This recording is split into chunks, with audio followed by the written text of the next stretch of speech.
हमारे खास प्रोग्राम जनता कहिल में आपका स्वागत है। मेरा नाम मोहम्मद ज़ैफ़ है। आप देख रहे हैं 24 तक न्यूज़।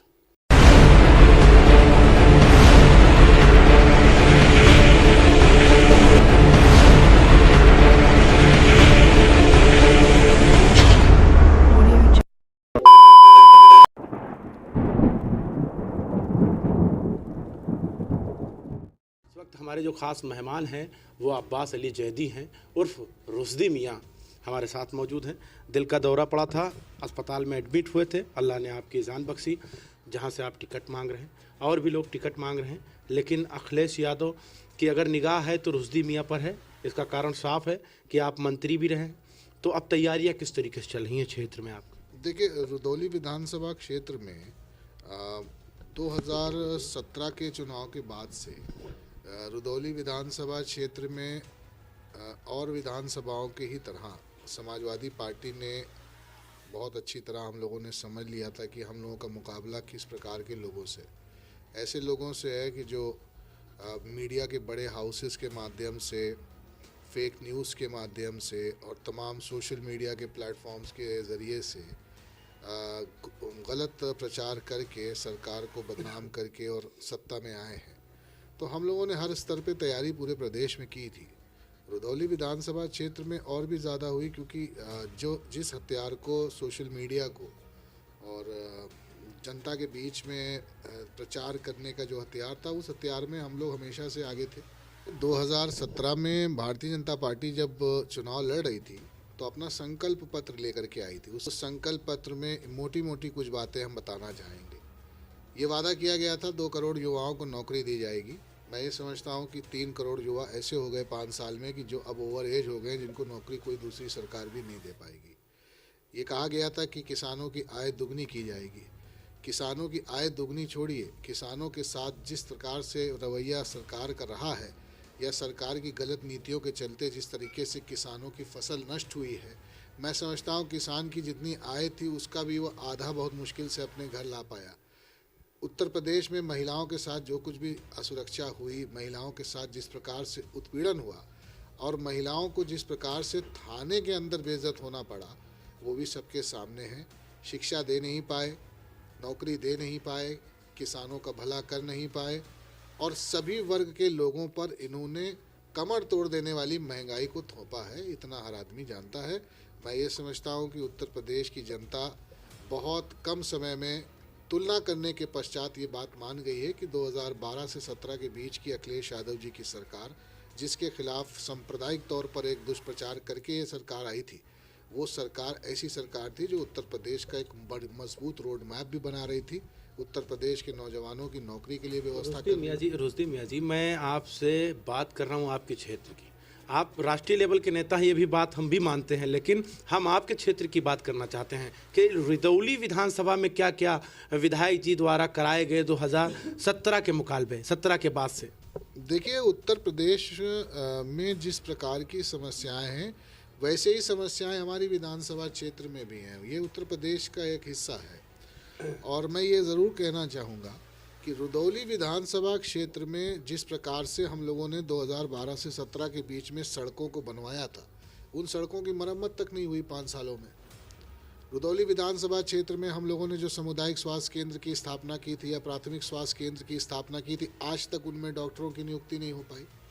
रुदौली विधानसभा क्षेत्र में जिस प्रकार से रुदौली विधानसभा क्षेत्र में एक आम जनमानस को बगैर धर्म और बगैर जात के आधार पर उसको न्याय देने का काम किया जाता है, 5 साल पूरा अन्याय हुआ है। जिस प्रकार से सरकार की लूट हुई है, चाहे तहसील की लूट हो, चाहे थाने की लूट हो, आम जनता को सीधे तौर पर बहुत बड़ी क्षति पहुंचाने का काम किया गया है 5 सालों में। इस विधानसभा में जो सबसे ज़्यादा काम हुआ है वो भाई को भाई से लड़ाने का काम हुआ है, धर्म को धर्म से लड़ाने का काम हुआ है, जात को जात से लड़ाने का काम हुआ है। और जब इस प्रकार के मुद्दे राजनीति में हावी हो जाते हैं तो क्षेत्र का विकास बहुत पीछे हो जाता है। यही कारण है कि उत्तर प्रदेश में सबसे ज़्यादा विकास अगर पीछे हुआ है तो रुदौली विधानसभा क्षेत्र का पीछे हुआ है। सबसे पहले तो आरोप ये लग रहा है कि समाजवादी सरकार में मुसलमानों का बोलबाला था, क्योंकि रुश्दी मियाँ थे। मैं ये कहूँगा 14,500 लैपटॉप 2012 से 17 के बीच में मैंने अपने हाथों से बांटे थे समाजवादी सरकार में।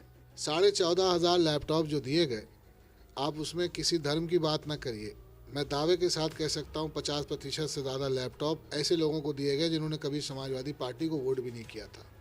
हमने उनकी ज़रूरत को देखा, उनकी प्रतिभा को देखा, उनकी मेहनत को देखा और लैपटॉप दिया। दूसरा आरोप जो आप पर लोग लगा रहे हैं, आरोप ये है कि रुश्दी मियाँ जो हैं वो राजा हैं, वो जो है ज़मींदार हैं, उनसे मिलने के लिए बहुत ज़्यादा लंबी लाइन लगनी पड़ती है, आसानी से मिलते नहीं हैं। इस देश में 1947 के बाद 1950 के बाद न कोई राजा है, न कोई ज़मींदार है, न कोई रजवाड़ा है जो मिलने ही नहीं आया। मैंने यही कहा ना, भारतीय जनता पार्टी दुष्प्रचार बहुत करती है। ये एक दुष्प्रचार था मेरे विरुद्ध कि उनसे मुलाकात करने जाओ, मुलाकात नहीं होती। जो लोग मिलने आए हैं उनको मालूम है कि मैं हमेशा उपलब्ध रहा हूँ, आगे भी उपलब्ध रहूँगा। अब मुद्दे पर बात कर लिया जाए कि जिस तरीके से समाजवादी पार्टी से तकरीबन 12 लोग टिकट मांग रहे हैं, उसी सूची में आप भी हैं। अब आप पहले नंबर पे हैं कि आखिरी में हैं, ये तो राष्ट्रीय अध्यक्ष अखिलेश यादव जी बता सकते हैं। लेकिन अगर टिकट मिलता है तो चुनाव लड़ेंगे, अगर नहीं मिलता है तो दूसरा विकल्प क्या आपके लिए होगा, यानी रुश्दी मियाँ के लिए? मेरे लिए मेरी पार्टी और मेरा सिंबल और पार्टी के प्रति निष्ठा और वफादारी ही सब कुछ है। और इसके बदले में मैं दुनिया की कोई भी चीज़, पूरी दुनिया भी अगर दी जाए तो इसके बदले में बदल नहीं सकता। अब अगर प्रदेश की राजनीति की बात किया जाए तो योगी आदित्यनाथ मथुरा, अयोध्या, देवबंद से चुनाव लड़ने की बात कर रहे थे और आखिर वो गोरखपुर चले गए। ये अब्बास अली जैदी इस मुद्दे को किस तरीके से देखते हैं? बहुत बहुत धन्यवाद उनको कि हम लोग जो चाह रहे थे, जिसके ऊपर हम लोगों ने 5 साल काम किया, चुनाव के परिणाम देखने तक का भी उन्होंने इंतज़ार नहीं किया और वो बाबा जी वापस गोरखपुर चले गए। हम उनका धन्यवाद देते हैं। बीजेपी कहती है 80 और 20 की लड़ाई है, आप इसे किस तरीके से देख रहे हैं? 80% सच्चे जो इस प्रदेश के हैं, जिनका सच है कि उनको नौकरी नहीं मिली। 80% ये सच है कि किसान आत्महत्या किए। 80% ये सच है कि महिलाएं असुरक्षित थीं। 80% ये सच है कि कोविड में हमारे प्रदेश में होने वाली ज़्यादातर मौतें ऑक्सीजन की कमी की वजह से हुई थी। 20% अंधे और झूठे लोगों से मुकाबला करने जा रहे हैं। अच्छा, अखिलेश यादव कहते थे नौजवानों का सबसे बड़ा तबका हमारे साथ है, लेकिन अब स्वामी प्रसाद मौर्य को शामिल करने के बाद काफ़ी खुश नज़र आ रहे हैं। क्या अखिलेश यादव जी को नौजवानों पर भरोसा नहीं था? आदरणीय स्वामी प्रसाद मौर्य जी का बहुत लंबा राजनीतिक जीवन है। मैं उनके साथ 2 बार MLA भी रहा हूँ और बहुत ही गंभीर किस्म के राजनेता हैं वो। नौजवानों का साथ से आप ये ना सोचें कि नौजवानों को सिर्फ नेतृत्व देना है। नौजवानों को इस प्रदेश की मुख्य धारा से जोड़ना है और इस प्रदेश के विकास को सीधे सीधे नौजवानों के कांधों पर रखना है। नौजवानों के साथ की जब हम बात करते हैं तो वहाँ नौजवानों को नेतृत्व देने के साथ साथ नौजवानों के सुरक्षित भविष्य की बात करते हैं। उनको सस्ती पढ़ाई मिले और श्योर शॉट उनको नौकरी मिले। हम इस तरीके के नौजवानों के साथ की बात करते हैं कि हम नौजवानों को उत्तर प्रदेश में बेरोजगार नहीं देखना चाहते। चलिए, बहुत बहुत शुक्रिया बात करने के लिए। तो ये हमारे साथ अब्बास अली जैदी उर्फ रुश्दी मियाँ हमारे साथ मौजूद थे, जिनसे हमारी बात हुई चुनावी चर्चा को लेकर।